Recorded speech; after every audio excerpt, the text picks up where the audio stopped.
My fiancée demanded. Stop sending money to your parents. They should have saved better. My parents were refugees who'd given everything for my education. I said, I'll consider it. Then I increased their monthly support, put in writing, and ended the engagement. When she saw the automatic transfer I'd set up in perpetuity, original post, I, 30 male, am the son of refugees. My parents came to this country in 1991 with 2 suitcases, no English, and me, 3 years old, wrapped in a blanket my grandmother made that still sits on their couch. My dad had been an engineer back home. Here, he worked at a meatpacking plant for 4 years before getting a job as a maintenance technician at a hotel chain. My mom cleaned houses. Then she cleaned offices. Then she cleaned hospital rooms on a night shift so she could be home when I got off the school bus. They never complained. Not once. Not about the cold. Not about the language barrier. Not about the customers who talked slow and loud at them like volume was a translator. They just worked. And every spare dollar went into 2 things: rent and my education. I got a scholarship to a state school. Partial, not full. My parents covered the gap. I don't know how. I honestly don't know how 2 people making a combined $58,000 a year managed to put a kid through college with 0 debt and still keep the lights on. But they did. My dad once told me he didn't buy a new pair of work boots for 3 years so they could pay my sophomore year housing deposit. 3 years. Same boots. Resold twice. I graduated, got into software engineering, worked my way up. I'm a senior developer now, making $142,000 a year. Not wealthy, but comfortable. Very comfortable compared to where I started. Since my first real paycheck, I've sent my parents $1,500 a month. Every month. No exceptions. It started at $800 when I was making less and went up as I earned more. They didn't ask for it. I insisted. My dad tried to refuse it the first 3 months. He'd deposit it back into my account. So I set up an automatic transfer to my mom's account instead because I knew she wouldn't send it back. She'd just quietly use it to fix the things my dad was too proud to admit needed fixing. New water heater. Dental work he'd been putting off. Property taxes. They're in their mid-60s now. My dad retired last year because his knees finally gave out. My mom still works part-time, but she's slowing down. They own their little house outright, paid it off in 2019, but their savings are thin. Social Security covers basics. My $1,500 covers everything else. It's the least I can do. Literally, the mathematical least. If I could do more, I would. Now, my fiancée. Together 2.5 years. Engaged for 3 months. She works in pharmaceutical sales. Makes good money. Around $95,000 with commissions. She's smart, driven, comes from a solidly upper-middle-class family. Her parents paid for her college, her car, and the down payment on her condo. She's never wanted for anything, which isn't a criticism. It's just a fact that becomes relevant. She knew about the monthly transfer from early in the relationship. I told her on maybe our 4th date because I believe in transparency about money when things are getting serious. She said she thought it was sweet. That was the word. Sweet. Fast forward to 3 months ago. We got engaged. Started talking about combining finances for the wedding, future house, timeline for kids. Normal engaged couple stuff. I showed her my full budget breakdown because she asked. Income, expenses, savings rate, investments, the monthly transfer. She looked at the spreadsheet. Yeah, I keep a spreadsheet. I'm an engineer, that's what we do, and pointed at the $1,500 line item. Her, so this just goes on forever? Me, yes. Her, even after we're married? Me, especially after we're married. My income will be higher. I'll probably increase it. Her, that's $18,000 a year. Me, I'm aware. Her, that could go toward our house fund, or a vacation, or kids' college savings. Me, we'll fund all of those things too. I make enough. She dropped it that night, but she didn't drop it. Over the next few weeks, it came up sideways. Little comments. Must be nice to have someone just hand you money every month. My parents save for their own retirement. Just saying, do they really need $1,500? That seems like a lot for 2 people. I let it slide. I shouldn't have, but I did. Because I loved her, and I thought she'd come around once she understood the full picture. She did not come around.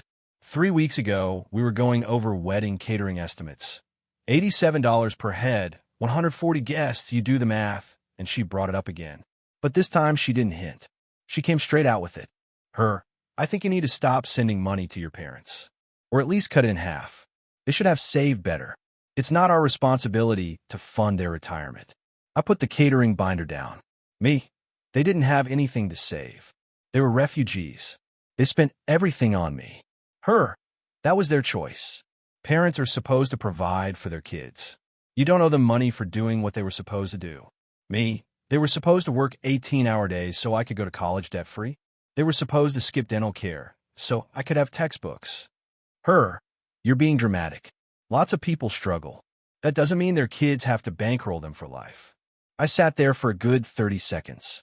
She was looking at me like she just made a perfectly reasonable argument about splitting the water bill.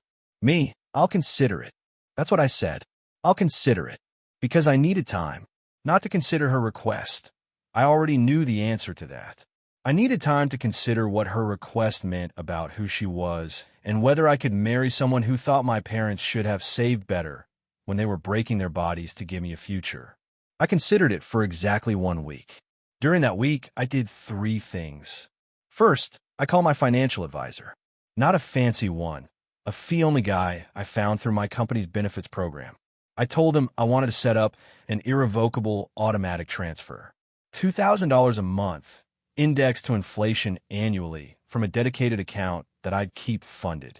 He set it up so the transfer would continue even if something happened to me. It was tied to a small trust-like structure that would keep paying from a funded account for a defined period. Cost me $400 in setup fees. Worth every penny. Second, I moved my personal savings, not our shared wedding fund, my personal savings that predated the relationship, into the account funding the trust. About $34,000. Enough to keep the transfers going for over a year, even if I somehow lost my income. Third, I called my parents and told them I was increasing the monthly support to $2,000 starting immediately. My dad argued for 11 minutes. My mom cried. I told them it was happening whether they liked it or not, and my dad finally said, in his accented English that still cracks a little on hard consonants, "You are a good son. We don't deserve this." And I said, "You deserve more. This is what I can do." Then I called my fiancée and asked her to come over. Saturday afternoon. She showed up in a good mood. She'd been to brunch with her friends. She had shopping bags. She kissed me at the door and said, "So did you think about what we discussed?" I did. "Sit down." She sat at the kitchen table. I stayed standing. Not for dramatic effect. I just couldn't sit. I'm not reducing the payments to my parents. I've increased them. It's now $2,000 a month, set up through a trust structure, so it continues regardless of my circumstances. It's done. It's not a discussion. Her face went through about 4 expressions in 2 seconds. Confusion, disbelief, anger, and something cold I'd never seen before. You increased it? After I specifically asked you to stop? You asked me to consider it. I considered it. This is my decision. That's $24,000 a year now. Are you serious?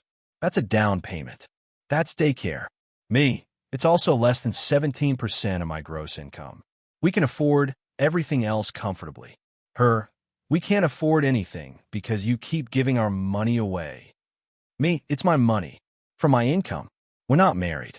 We don't have combined finances. And even if we did, this wouldn't change.